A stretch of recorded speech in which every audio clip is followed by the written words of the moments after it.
And I admit people. Okay, super.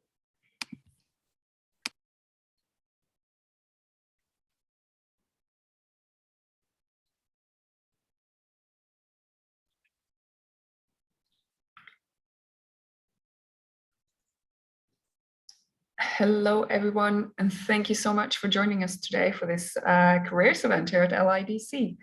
Really happy to see so many of you turning up today.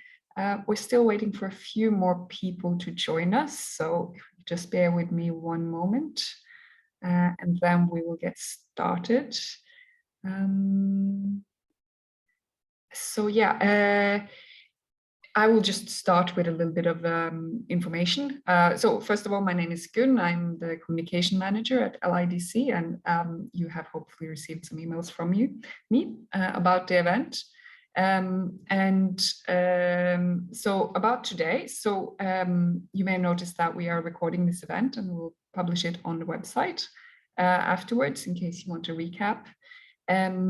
All of you have your microphones muted, which is great. We'll ask you to keep them muted during the presentations of our speakers, and then towards the Q&A, you can raise your hand if you wish. It's under the reactions button, and you can ask your questions yourself to the panelist, or you can post questions in the chat as well. We already received quite a few questions, so I think the Q&A will be quite lively. And I think that is it from me for now. I will hand over to my colleague Shireen, who wants to tell you a little bit about an event she has on Monday that you might be interested in.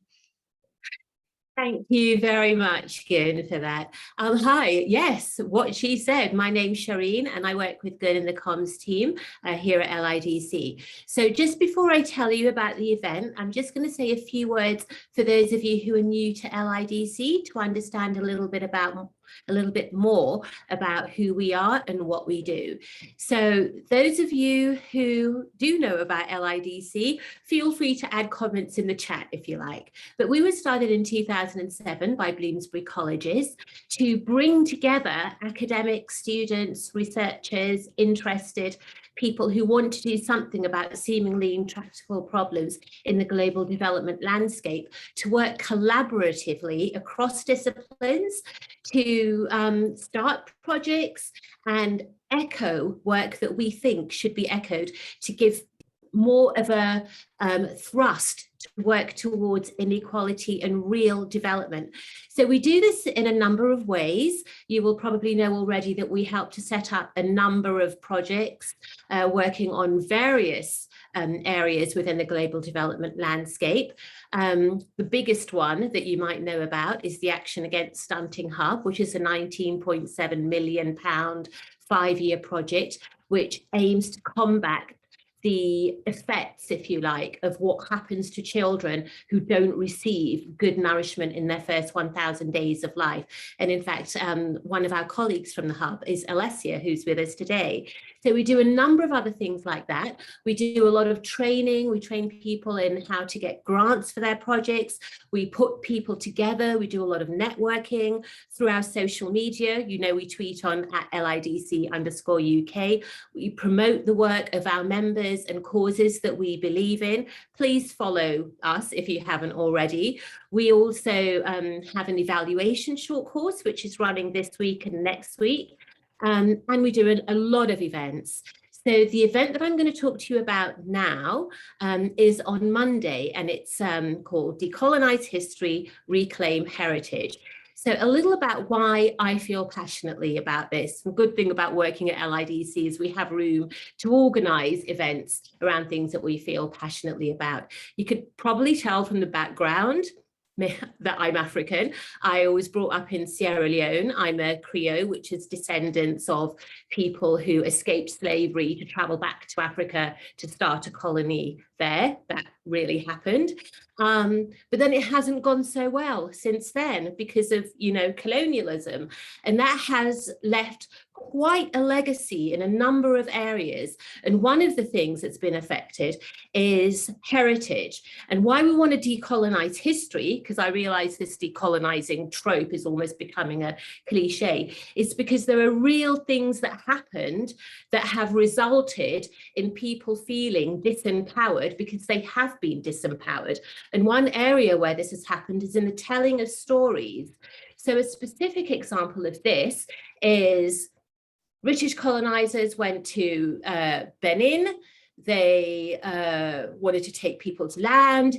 They were resisted, and they launched a punitive attack, which was very violent, very murderous, killed a lot of people, and then looted a whole load of artifacts, which at the last count, 161 Benin bronzes, which were sacred precious relics, are in Western museums and institutions. What does that mean? What does that say about how, since the end of colonialism, why are these organizations still holding on to artifacts that were actually violently stolen? And of course, it wasn't just the Benin bronzes. We know about the Magdala treasures from Ethiopia. In Sierra Leone, where I'm from, there's an island called Bunce Island, which was the main transatlantic slave trading fort. And a lot of relics were taken from that island. It's basically desecration of a sacred site. They've exchanged hands for huge sums of money. We know we're not completely blameless as Africans. We've sometimes entered into dishonest and fraudulent transactions, but there is a legacy about that we need to start addressing. So we have Dan Hicks, who's the author of a book called Brutish Museums. He's curator of the Pitt Rivers Museum in Oxford. Oni Kechiwambu, who's director of an organisation for people in the African diaspora called Afford UK, who is helping to organise this event. We have Paul Basu from UCL, who does a lot of work around UCL, has an exhibition in Cambridge, and a wonderful woman called Professor Adomako from University of Ghana. This event is on Monday, same time as this, 1 p.m. You are invited to join. This is an open event. A lot of our events are for members only, so obviously you have first bite at them if you like. I will put details in the chat here. Do come and join us. Ask your questions, be part of the conversation, find out what we really can do to decolonize history, and tell your friends about LIDC. Thank you for your time. Thanks, Gun, for letting me talk at what I hope is not too great length about my pet project. Thank you. Enjoy the event today. All right, perfect. Thank you, Shireen. I hope you're interested and want to join us on Monday as well. But I do realize we're here because you want to talk about careers and what to do once you finish university, or maybe you already finished and you're not sure exactly what your next step is. So we organized this event and invited some people who have been in your shoes quite recently to talk about how they ended up where they are today. So the first speaker today is Ella, who is joining us from Jordan. Thank you very much for that. She will talk a lot about her background and her choices. But first of all, I would like to say that she was an LIDC intern when I started my job. So we go way back. Okay. Anyway, Ella, over to you. Hi, good afternoon, everybody. And thank you for taking the time to join us today. And thank you very much, Goon and LIDC, for having me be one of the speakers today. So I'm just going to share my screen. Sorry, give me a second. It moved. Share screen, here we go. All right, and here we go. Sorry, just 1 second. All right. So,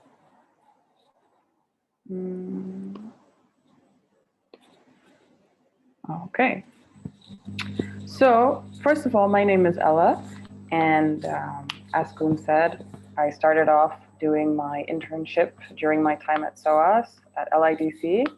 So essentially, from the beginning, just a little bit, going a bit further back, getting a job in development, of course, has always been, was always a dream of mine in essence. I was born in Hong Kong, lived in Hong Kong, and then moved to Nepal.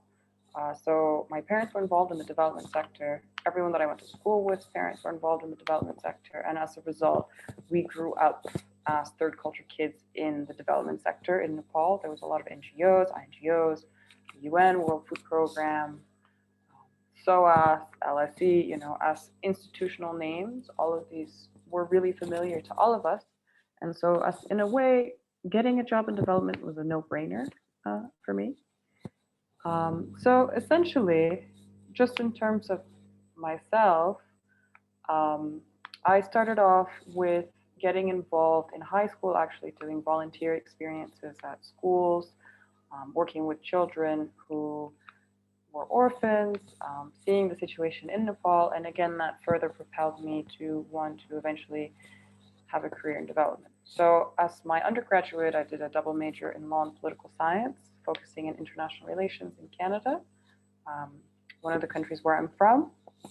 And then I opened up a company. I was a co-founder for a company based in Canada, and we worked with a company in Nepal that was comprised of over 350 marginalized women in rural Nepal. And so what we did was we created access to capital and new financial channels for them to essentially employ themselves, earn additional income for their households, and then subsequently raise their kids, send their daughters and sons to school, get themselves more financially secure, and have more of a moderate source of income, which prevented them from a lot of, let's just say, unwanted circumstances that may have arisen if these access to capital sources weren't available to them.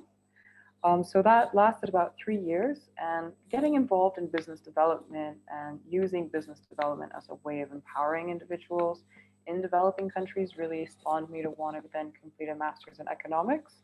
So that's what led me to SOAS, and I did a master's in economics and global economic governance and policy.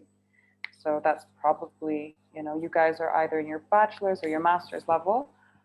So this is really like a pinnacle point where, it's good to do internships, find a mentor, really explore the areas of development that you are interested in, because there's so many different areas of development that you could pursue, whether it's through economics or development itself, law, agriculture, business development, even accounting.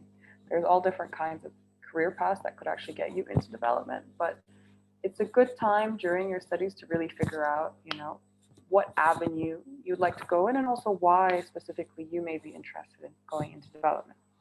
So essentially, just to finish up about myself, I did my internship at Lidc from January to March of 2020. And then coronavirus broke out, and then I found myself coming to Jordan to do my dissertation research. So I focused on the Syrian refugees in Jordan and looking at financial technologies, and a way in which financial technologies can be ways for leveraging against the divide between the haves and the have-nots in terms of access to financial institutions, so banking, bank accounts, and also in terms of identity, those who have potentially left their documents behind, don't have passports, identity certificates, and therefore are barred from entering and having a bank account and entering into the financial service sector as beneficiaries. So all that to say is that now I'm working as a proposal writer at an organization called the Syria Recovery Trust Fund in Jordan. And so in this position now, I'm working on developing projects that are essentially reviewed by international organizations around the world and donor countries to essentially alleviate the suffering of the Syrian people. So just in terms of, for you guys, I'd like to share just some of the problems that I had when I graduated from SOAS. So of course, I graduated in the middle of the COVID-19 pandemic. There was a very competitive job market. Lots of people had lost their jobs. Lots of people were very, very qualified and were open to work. And a lot of companies at that time obviously weren't hiring because the whole world had come to a halt. So I think definitely lessons that I've learned from, having gone for a couple of months without finding a job was that, if, for example, you are a fresh graduate, then definitely, or even if you're still in school, start applying early. This was one thing that they said to me at SOAS in the beginning, and they said to all of us was, okay, you want a job at, for example, the UN. Recruitment tends to take up to a year. So even though you may have just started your master's, or if you're in your last year, if your undergraduate degree, start applying, look into organizations that you want to be working at long term, and really start planning ahead to make sure that you don't have any kind of lull between finishing your studies and starting a job. Now that said, if you do have a lull between the two phases, that's also okay. And you can use that as a way of developing your CV. There's a lot of courses online that you can do. There's a lot of internship opportunities. There's a lot of volunteering opportunities that you can do to really figure out what sector of development maybe you really would like to work in, you know, or figuring out and enhancing your CV. Again, and this is not to discourage any one of you, but one of the things that I've also started doing while in Amman is helping a lot of young professionals develop their CVs, prepare themselves for interviews. And so one of the things that I've noticed, and perhaps this is particular for the Jordanian job market for recent graduates, but that sometimes employers will hire a candidate that has an internship or volunteer experience over someone who has just finished school. So again, this is not to criticize someone who has essentially just spent a lot of time getting those grades and getting the distinction. That is also fine.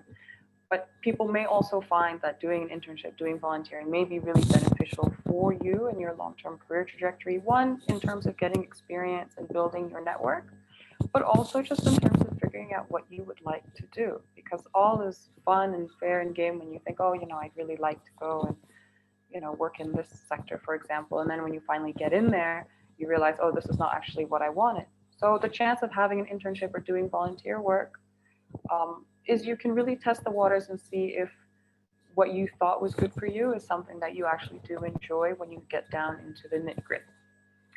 And then just finally, the last thing I'd like to say is that, you know, finding a job, especially in this day and age, can be challenging. As I said, I went through a long period of time where I was quite discouraged because, again, the whole country, the whole world had shut down and, you know, everyone was looking for a job. And so a lot of people around me were also in the same situation. So that was comforting to know that, one, you're not alone. So just, you know, if, for example, you are in that phase or you do ever find yourself in a situation where you aren't getting a job, don't be discouraged, because this is an opportunity for you, one, to relax, because once you start working, you know, it's nonstop.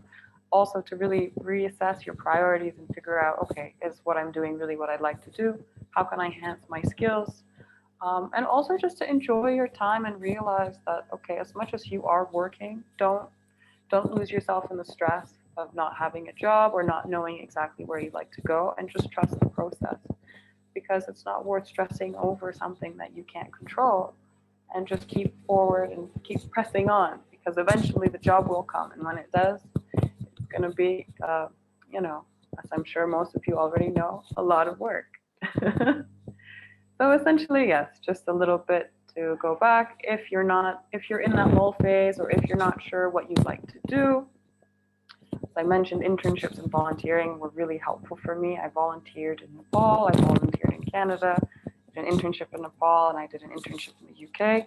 And so that really expanded my horizons in working with multicultural, multi-ethnic groups in different cultural settings. So that I think is really important for anyone who's looking to have a job in development, because you may find yourself working in different countries with different people. And so just having that experience is really, it's a good tick to have on your experience list. Also, a lot of careers in international development like it. And again, this is not a requirement, but it could be to your benefit to, you know, if you already speak 1 or 2 languages, that's great. If you are interested in learning a new language, you know, and you have some downtime also, I would definitely recommend that. Also travel, maybe see if there's another country that you'd like to live in, you know, see what other avenues are out there instead of, you know, getting boxed into a specific area that you may be in at the moment. And last but not least, don't ever lose hope if you are in a lull. If you're not in a lull, and again, you're not sure what you'd like to do, in that instance also don't lose hope, because every experience is a new adventure and you will come away learning something from it. So even if you started a job in, say, I don't know, law, and you figure out maybe this is not essentially what you want to do for the rest of your life, that's okay, because you've taken those experiences and you can translate it down the line into something that you now realize that you really like to do, like, I don't know, history, geography, or, you know, economic development, what have you. The options are endless. And again, last but not least, enjoy, and all the best of luck to all of you. Thank you very much.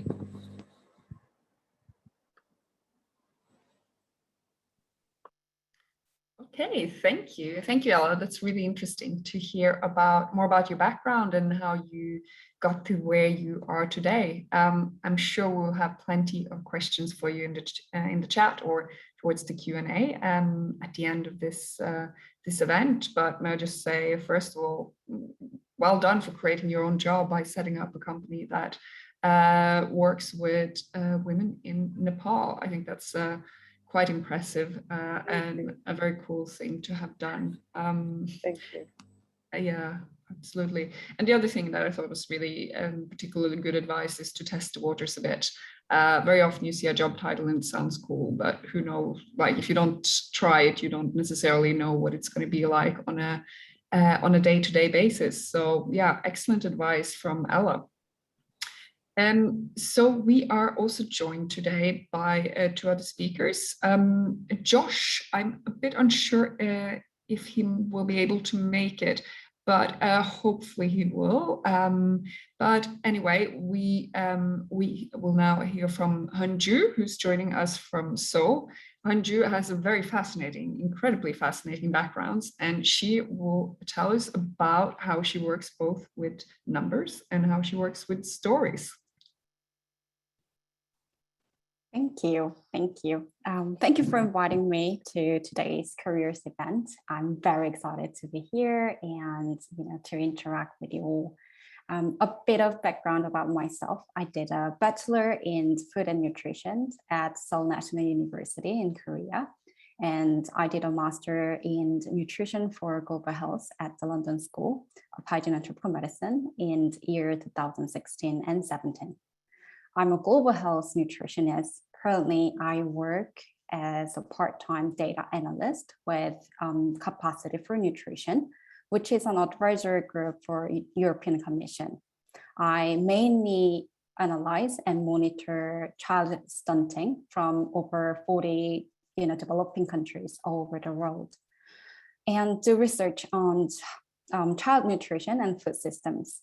I sometimes work on ODA projects with governments and international organizations. And as the introduction said from Gun, I work as a full-time writer. So I deal with both numbers and stories in my career. Like what Ella said, let me bring you to the summer of 2017, when I just handed in my master's thesis. For that entire summer, I was in a basement computer room at the London School from almost 9 to 9. After handing in my thesis, I felt a heavy weight lifted off my shoulders. But soon anxiety crept into my head. Instead of feeling a freedom and excitement for big new and big changes for my life, I felt insecure about my future. Because of that feeling, during the entire summer, I applied for many jobs. However, I didn't back from any except one, but in a deep down, I knew I didn't want that position. Eventually, I rejected the offer. Strangely, within a few weeks, few days, I got an email with a description of a job that I dreamed of, and I got the job eventually. I started to work at the London School as an environmental epidemiologist, which I had no experience with. I had to deal with livestock disease data and weather data, which were new for me. But actually, the analysis itself was quite similar to what I did for my summer project. And gradually, I expanded my circle and I got opportunity to manage events within a brand new group at the time called Planetary Health Network. This gave me insights to public relation projects. So later, I applied and won a grant for doing a public engagement project. I had to look for a secondary school for the project. And again, a strange thing happened.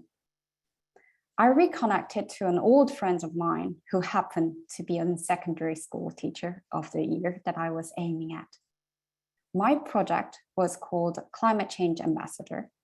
Students came up with actions to mitigate or adapt to climate change and showed their activities to express their thoughts about current climate change issues by taking photos. And we exhibited them at various events. I got tons of positive feedback. This project taught me that all students had already great ideas and enough knowledge to make positive changes. All they needed was a space to express it. At the same time, I started to feel burnout. I had a non-stop life of learning and working several projects at the same time without any gap year, as long as I remembered. And soon I realized I needed to stop. Weekends and annual leaves weren't enough for me to rest and recover. I think there are mainly two reasons that I burn out. One, it was a personal issue. I was going through grieving. Second, this is the thing that I really wanted to share with you, is imposter syndrome, a constant comparing of ourselves to others. I think I tried to prove myself to others that I belong where I was and I was capable of doing things. And looking back, I think because of that fear, I had been always busy looking for big names and big projects to be part of. And I reached a point that I couldn't deal with it anymore. So I decided to make actions like my climate change ambassadors did. And I moved to a new country that I barely knew, Mexico. I had no plan whatsoever, but I knew I would be okay. I focused on myself and I did only things that I like to do. I had lots of vegan tacos. I joined a yoga group and a local environmental activist group and learned Spanish. I had a wonderful time. During that recovery, I found myself writing constantly. At first, it wasn't even a sentence, just some words. And then I started to reflect on my past, my actions, and my mind in my writings. The process itself was very therapeutic and meditative. Around the time, I came across a children's book called The Boy in the Dress. This book was hilarious and it had a very simple message. You can wear whatever you want, and cross-dressing is not something to be ashamed of. It hit me in a deep level. Then everything that I did makes sense to me. My thesis topic, nutrition work, and public engagement work, all were targeted, children. And my passion to work directly related to public.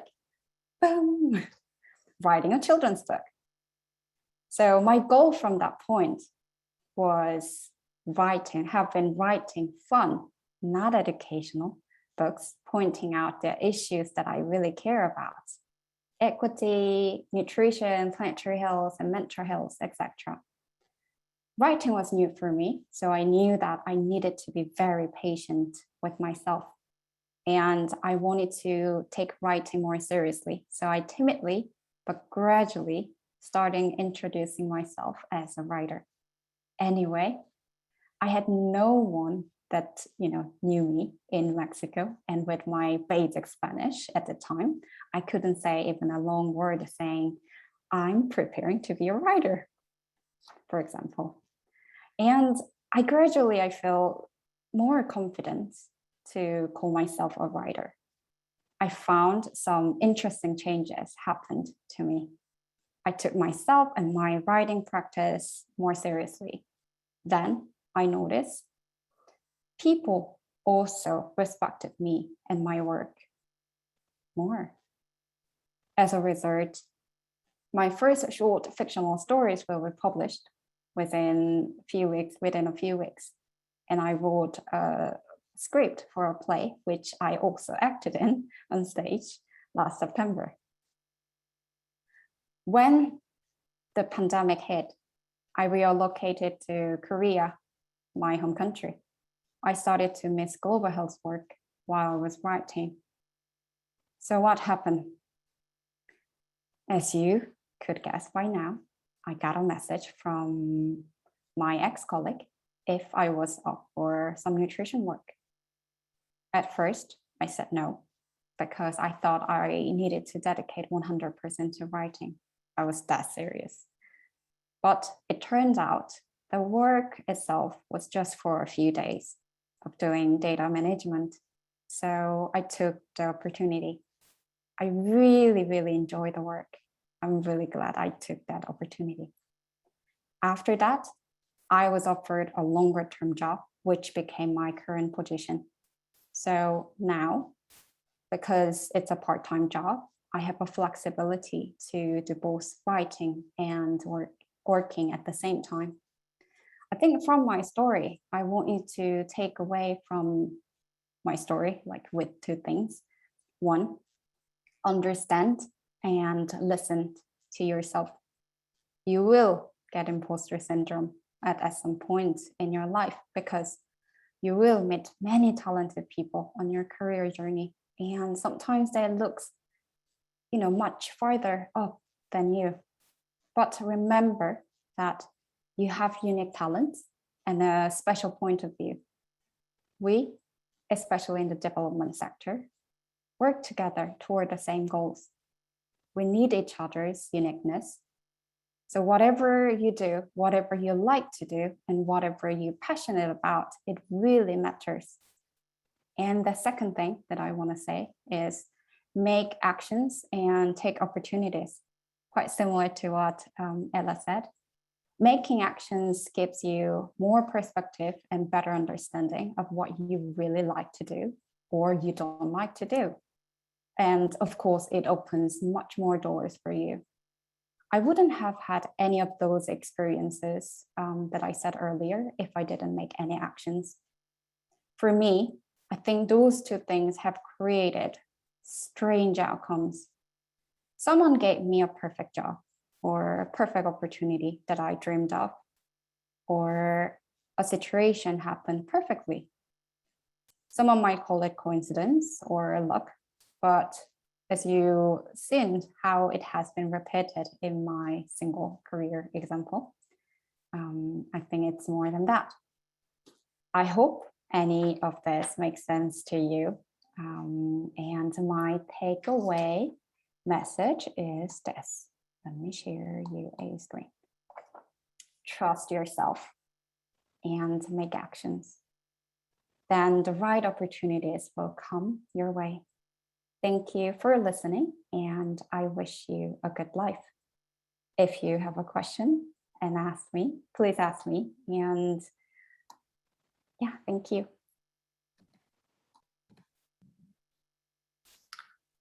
Oh, thank you so much, Andrew. I do understand why you work in stories, because that's really a fantastic way to describe your path from school until where you are today. And it's also nice to hear from someone who hasn't had a very, I'm going to say, linear career trajectory, but also taken a step to the side, done something else, learned languages, found yourself, and realize that you can do not just, but that you have multiple talents that you can build on. So I think that was very inspiring. I think Josh may not be joining us unless he is here in the waiting room or he has somehow snuck in. I think he's been prevented from joining us, unfortunately. We will invite him for a future career session. But since he's not here, I think we might start with some questions. So if you have a question, you can put it in the chat or you can raise your hand. And while we wait, I know some of you have already sent in some questions. So if you bear with me for a second, I'll get those up. And then I'll start asking questions that we received in the sign up when you signed up for the for the event.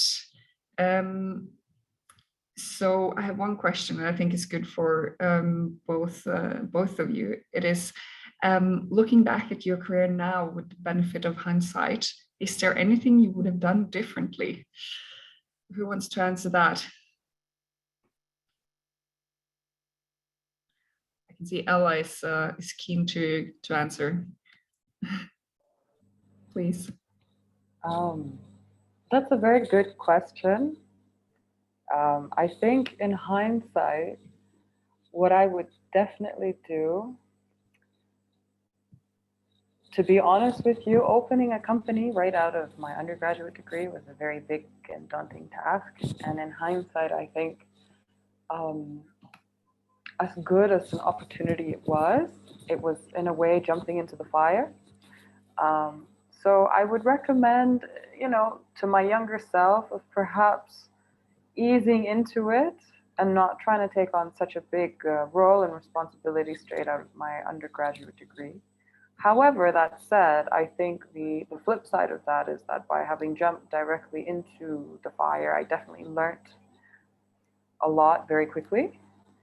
And it built up my resiliency and work ethic that I think didn't exist previously. So I would definitely say, drawing from that, how do I want to put this? Sorry. I would definitely say that resiliency is something that is key in every single job that you do. And I think that it's an important attribute to have. One thing that I would say, though, is that it's important, as Hyunju pointed out, is to not burn out and to know your limits. And if you're coming to a point and you say, okay, like I've taken on too much responsibility, to really figure out how you can prioritize and time manage. Because I think also as recent graduates, again, as Hyunju said, we're often really excited to prove ourselves and to prove, okay, we have a job, and you want to get really far ahead really quickly.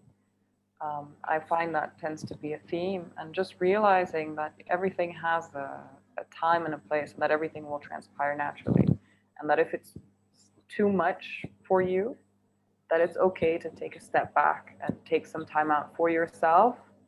And so definitely that is something that I would advise not only to you, but to my younger self as well. Thank you. Hanju, do you have anything you'd like to share with us about what you would do differently, if you could? I think what I said just mainly for today's presentation was what I wanted to tell my younger self, because I didn't share with you how nervous I was. I went through what Ella went through. I did internship and I applied for many jobs, and as I said, I didn't hear from that many of them, and kind of I was very anxious. But I think if I can tell my younger self, then do more things. Like I went for many events, conferences, trying to figure out what I really like to do, and eventually I found it. So I think I made many actions, but what I want to tell her is like, relax, it's okay, be confident. That's what I want to say, and really you need to take care of yourself, especially when you're looking for your job, because writing applications and constantly looking at job posts really draining you, your energy.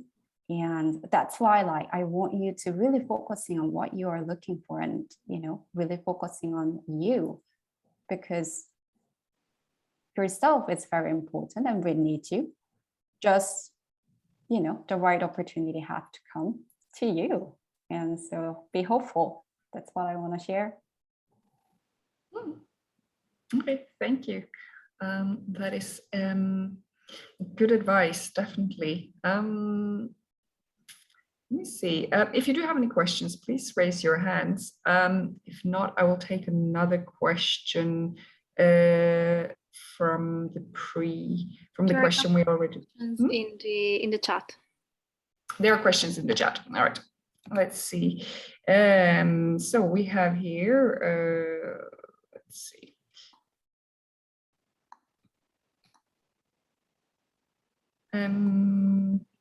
So there's one for LIDC. What opportunities does LIDC have for mid-career professionals who are currently pursuing postgraduate studies, but would want to join the organization? So LIDC is quite small. We don't have a big team. I think half of us are here today, maybe more. So, but we do have sometimes some opportunities within our projects. The typical jobs that are being recruited for are like email advisor, statistician, some in communications, like my colleague Alessia, administration, those kinds of jobs. I'm leaving some out. They have some research fellows, etc. So LIDC typically has jobs that facilitate research. All of our opportunities are posted on the website of the London School of Hygiene and Tropical Medicine. So if you're interested in opportunities with LIDC, that's the place to look. We also sometimes have short-term opportunities, which we typically post on social media and on our website. So that is the one, what I have there. Then we have a question from Leon. My impression is that most internships are unpaid / pay below minimum wage. Is that true? And then some questions about how you will be able to make a living while doing your internship. How can I secure an internship that will enable me to make ends meet? So I can answer part of that. So to do internships in the UK, if they're longer term internship, they have to be paid at the minimum wage. Unless it's part of a university program, then it's something you do while you are at university. I think in international organizations, there are still some unpaid internship opportunities. How to make ends meet. I can talk about when I did my internship, I took out additional student loans because I couldn't afford it. I guess it depends a bit on your circumstances. Maybe you borrow money. Some countries offer scholarships for their citizens to do internships. Some people have extra jobs. Maybe they do some, I don't know, translations or something on the side. I think that's the best answer I can give you. Do you have any additional comments on that? I guess maybe teaching English is something you could do on the side if you do an internship somewhere. These kinds of things. Do you have anything you want to add to that? Yeah, I can do that. Like I was going to share UN volunteer program as well. It's a quite good start if you want to work in the field, but if you don't have any experience in the field, it's a volunteer program. However, it's normally paid your living wage, and your flight tickets, and you can have an annual leaves, what you and other staffs would do. That would be one of the options as well. But also, like, I also did an internship at the WHO before, and at the time they didn't pay me, but I know right now lots of UN organizations are kind of paying you. And there's, so just check. And also, like, I wanted to highlight one more thing about the internship and volunteers. And if you are looking for kind of something, as a kind of starting job, also ask around your colleagues, your friends, actually, because some of you or friends might be, already had a field experience. Also ask around your professors, because you can find lots of jobs in that post. However, also at the end of the day, like, I don't want to say, but it's kind of like networking, because someone already, someone is looking for some kind of opportunity, like someone wants to give, some kind of opportunity to students, but they didn't post. They were just looking around, asking people around. And that's also one of the, way that you can find internship and volunteer works.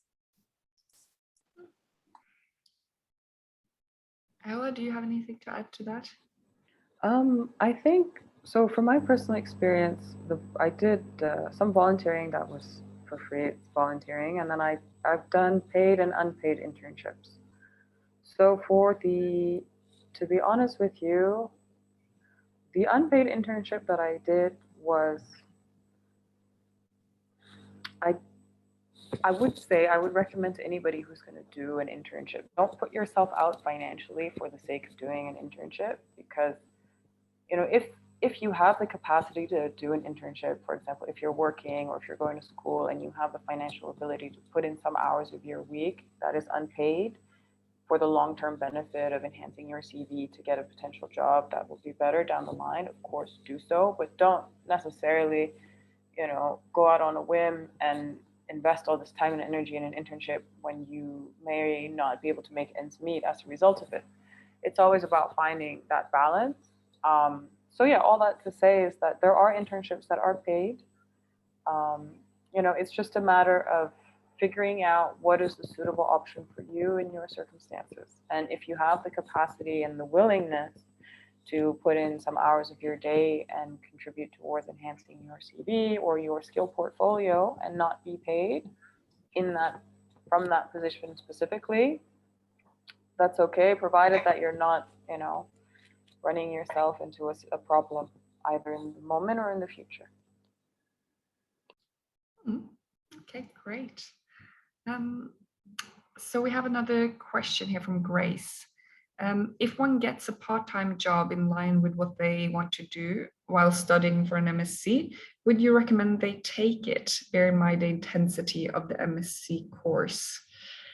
I guess we've all, or many of us have done an MSc and know how much work it does require.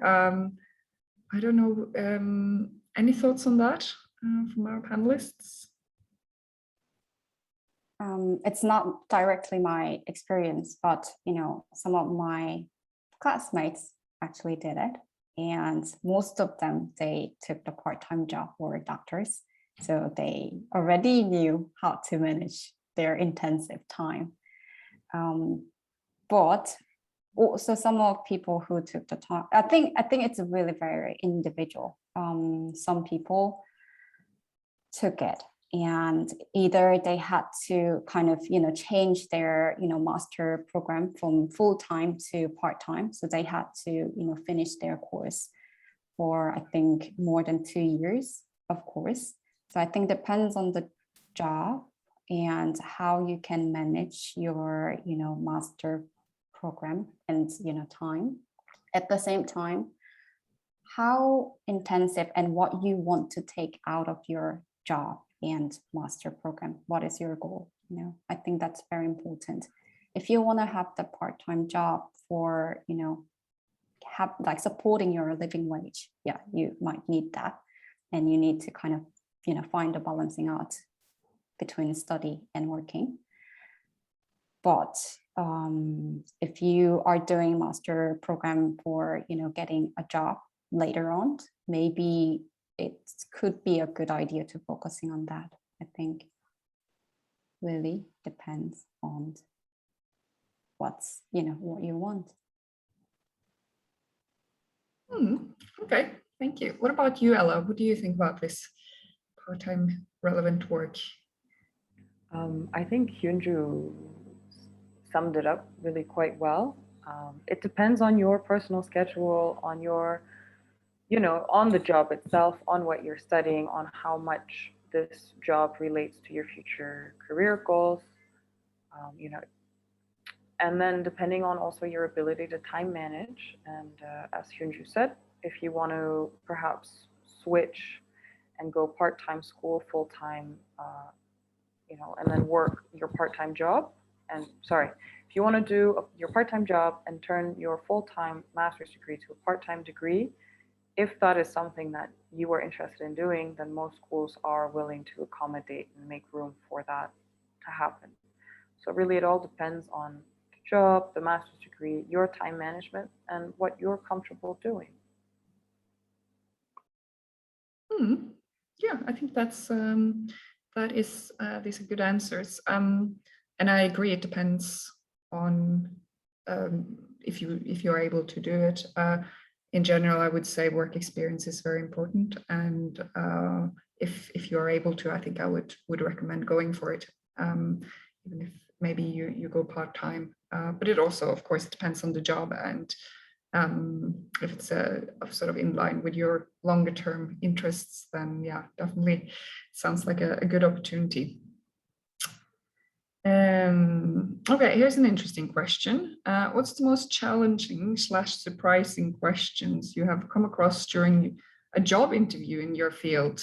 Okay, so I imagine you've had quite a few job interviews. Do you remember any particular questions that surprised you? I don't know if it was specifically a question that I found surprising, but it was more the way in which the interview was conducted. I had an interview with a UN agency, and it was, of course, during the time of Corona, so it was over Zoom. And usually when interviews are conducted, you see people's faces and you communicate and you can see their body language. But in this instance, I didn't see anybody's face or had, and I wasn't prepared to have a Zoom call with not being able to see anybody. So because I wasn't prepared, it really threw me off guard, and I didn't do as well as I could have done just because I was so caught by surprise. So I would definitely say, if you're going into an interview, maybe ask them. I should have, in hindsight, I should have said, will this be a face-to-face? Will this be, an audio interview, to better prepare myself to have done better? So I would definitely say for anyone going into an interview, if you are able to ask, perhaps if this is a Zoom call, will it be, just an audio meeting? Will it be a face-to-face interview? Because then you're more prepared going in and you may not be thrown off by any unforeseen surprises. And again, I take accountability for this oversight. And I hope that none of you guys ever come under such a surprise as I had. Hanju, do you have any interesting questions that you remember from job interviews? I think it wasn't very, big questions, but they asked me how I manage my mental health under a pressure, or yeah. And I think at the time I mentioned kind of, I did it just well, because I thought like I had to just tell them, just like, just talking about good things about myself. But I think looking back, especially lots of development work in the field, is you need to really manage your mental health very well. So if you have some difficulties, and if you notice how difficult it is, and you just noticing it, and if you know how your cope mechanism is, and I think that was what they are looking for. And I think I learned that after the interview. So I was thinking about, oh, I should have said it better. And I wanted to add one more thing, what Ella said. I also had an interview, it was on video, and because of the time difference, it was a very, very early morning. And I didn't understand any words that they were saying, even though it was in English. They spoke very well English, but I wasn't in a kind of state of mind to answer and to listen. So just be aware about, if you are doing time different video interview, just make sure that your state of mind is quite, ready for that. Mm-hmm. Yeah. That's good advice. I can probably add to that that I've been, if you have languages on your CV, you'll often be asked to speak in that language. So if you have French on your CV, do be prepared to talk about yourself in French, at least if you put that you're fluent. So that's probably a tip I would like to share. Let's see, we have a few other questions. Let's see if, so it's in the chat, that's right. Hey, there was one question that sparked my attention in the chat box, Mhm. if I may Please. address it. Yeah. Yeah, do you want to ask it? So, sorry for if I don't pronounce your name correctly, for Zen Ling Ong. The question is how to maintain the spark, daily joy in development work and avoid being bogged down by the stresses that comes with it. How to keep sight of the big picture. I guess the reason I wanted to address this question was if I think doing development work has to come with you wanting to do development work in the first place, because there are other sectors of employment that you could do. Private sector, maybe you want to go into finance and go into working for the Big Four.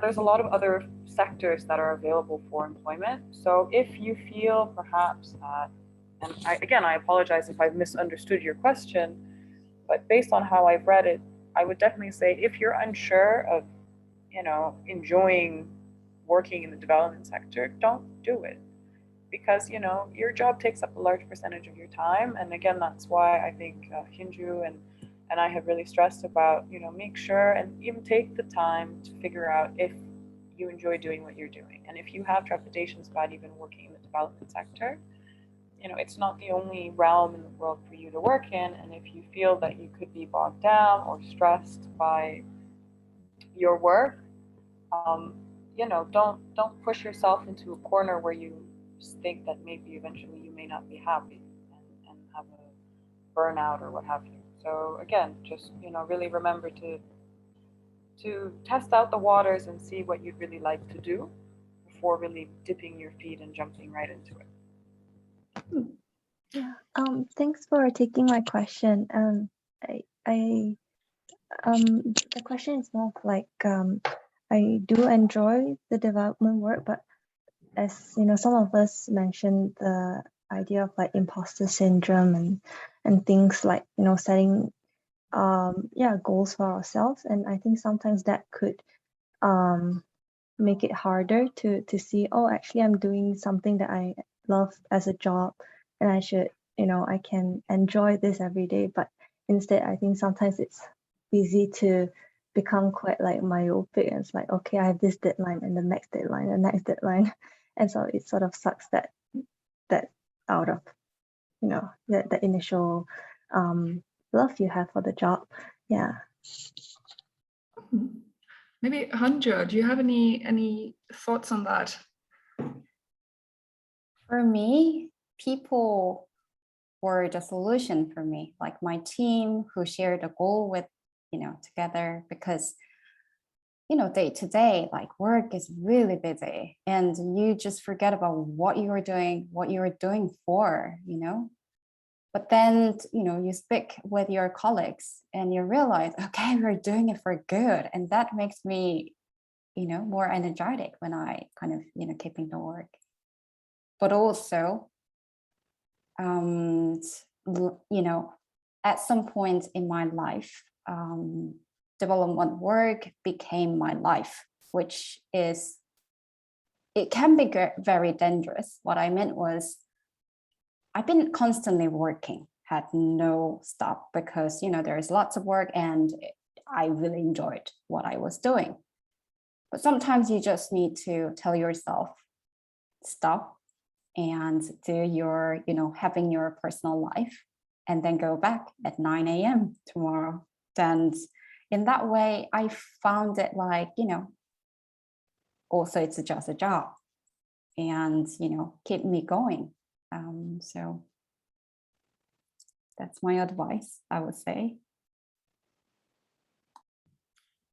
Okay, thank you for that. We have a few other questions. Let's see, this one that Toby's asking, how important is type of degree, university degree, I imagine, and grade versus work/internship experience? I think that's a good question. Maybe I can answer that. I think maybe in the beginning, right after you graduate, when you don't have so much work experience, then probably those things are more important, which degree you did and what grades you got. But as you get more work experience, maybe it's more interesting to hear about the results you got in your previous jobs. At least that's how I see it. Does anyone have any to add to that, or do you feel the same way? Or I agree with you. And I also want to add more. Your story, I think, is the most important thing as well, because yeah, if you have a degree and if you have a work experience, but it doesn't always matches on the job description of what they're looking for. But how you came up with and what you learned from it and what you want to do. And that's kind of what people want to know from you, especially when they are asking for, kind of CV and, letter and also interview. So I think they are important, but also your story, where to go and what you want to do is also really matters. All right. I think we can still take a couple more questions, but we might end in about 5-10 minutes or so. This event. Let's see.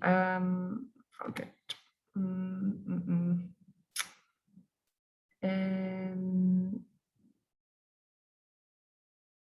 Let's see. What are 3 main working skills that many companies ask for, but most applicants do not have? I think that's a good question. And I imagine the answer is that it depends, but do you have any thoughts about that? What are the missing skills in development? I can maybe start. What I think operational skills is something that, or many jobs have an operational component, but not everyone has that experience. So my advice would be to maybe get a job where you learn things like finance and human resources and logistics, procurement, these kinds of things, because this is typically something you'll come across in many jobs. I imagine, Ella, when you write proposals, you have to work with finance department to find out how you can put in the budget for this proposal. And Hunter, maybe you have for your nutrition project, you need to recruit someone, and someone needs to help out with writing the job description. So I think those skills are quite important, and it's probably something you don't learn through your university degree, at least not most of you. Do you have any thoughts about any other skills that you see that could be useful and that not that many people have?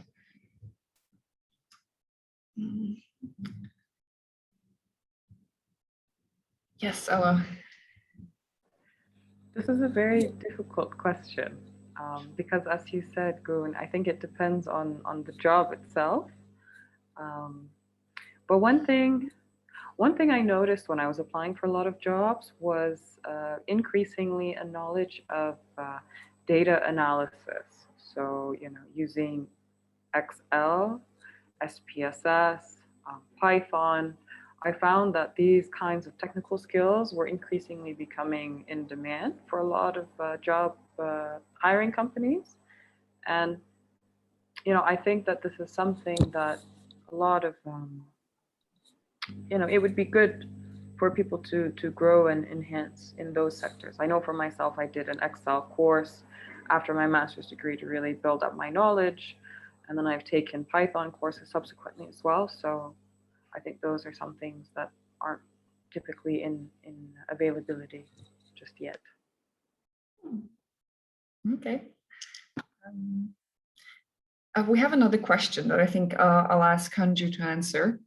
And it is, can I navigate to get a job in a UK research organization working towards nutrition? Do you have any tips or suggestions for students graduating in 2022? So this is basically where you were a few years ago, no? True. That's really good questions. First, looking at, all the kind of papers or the institutions that you might like, because, Oxford has, nutrition component on it. City University also had a food policy component on it. LSHTM has. So like throughout the UK, there is institutions working on nutrition, but they are quite different.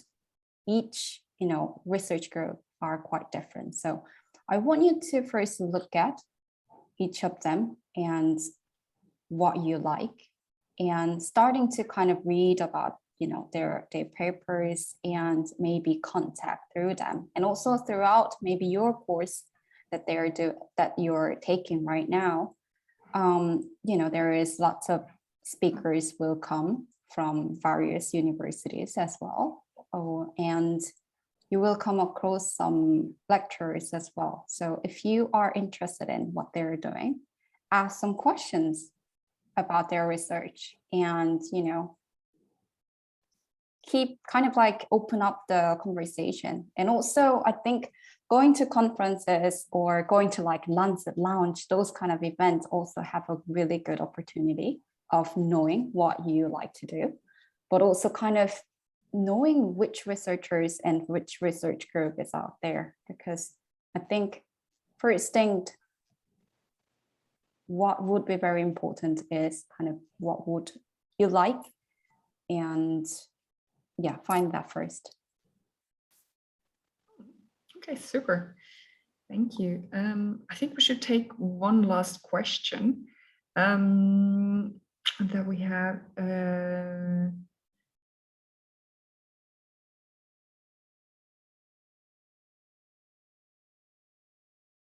So it is a question. We have one here. It's quite general. It is about what was the most challenging part of your career and how did you overcome it? I think we'll end on that, a positive note on how to overcome difficulties. Ella, do you want to share your challenge and how you overcame it? I think to date, again, it's a very good and difficult question to answer. I think it's not so much related to a job specifically, but acquiring a job during coronavirus. I would, as I mentioned earlier, graduating in the midst of coronavirus, and everyone that I knew was essentially also looking for a job. So there was high demand for jobs, low supply of jobs, highly competitive market, and essentially just absolute stagnation when it came to hiring and changes in the work field. In terms of overcoming it, I think I want to use the saying, don't give up and keep at it. But again, and another point that Hyunju and Goon and I have stressed upon is not to burn yourself out in the process of trying to get a job. So, it can always be difficult when you're a young professional and you've just been out of school, and in my case, I wasn't able to get a job. And so it's like, well, maybe there's something wrong with me. Maybe I haven't done what I needed to do to get a job. Why are my applications just not getting anything back from them? I'm perfectly qualified for this position. And, sometimes it was hard because I would, turn against myself and say, well, maybe I'm not qualified, and sort of doubt myself.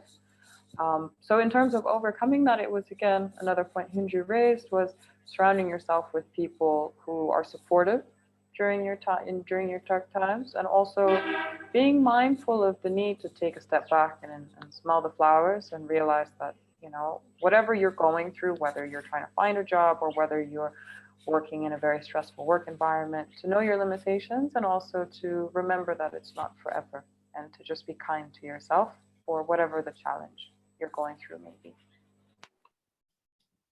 Okay. What about you, Hanji? Any final thoughts on this? I think for me, the imposter syndrome was quite big for me. And what Ella said, you need to be very mindful, and you are there, whatever your position right now. You are there because you're special. You deserve that position, maybe in your master degree or in your career. And yeah, especially because, I I think it tied into the previous questions. I had a background in nutrition, but I wanted to do something food systems, which was quite broad. And I eventually took a job as an environmental epidemiologist, which was totally new area. I felt a little bit I wasn't belong there just because I wasn't a special part of nutrition group. I didn't have, environmental health background, but I think you have your own very asset. And I think just keep reminding that makes me kind of overcome that challenge, I would say. And yeah, whatever stage you are at, we're going somewhere and you are, improving than, the yesterday or the year before. So be mindful and be patient with yourself. That's what I want to say. Okay, thank you so much for that. I think this is brilliant advice. And it's also nice to hear from you and how your experience was, and that it's good that you can pass this on to the people who are now in university or about to graduate. So I think that was it for today. Thank you so much for all those who decided to come today and meet with us. And I hope you will also come to our future events. So the one on Monday, for instance. But yeah, and yeah, you can find us on Facebook and on Twitter and LinkedIn if you want to follow us. And yeah, our events schedule is on the website, so you can sign up for our upcoming events there. And last but not least, thank you very much to Hanju joining us from Seoul and Ella all the way from Jordan. Thank you so much. Thank you for having us. Thank you. Thank you.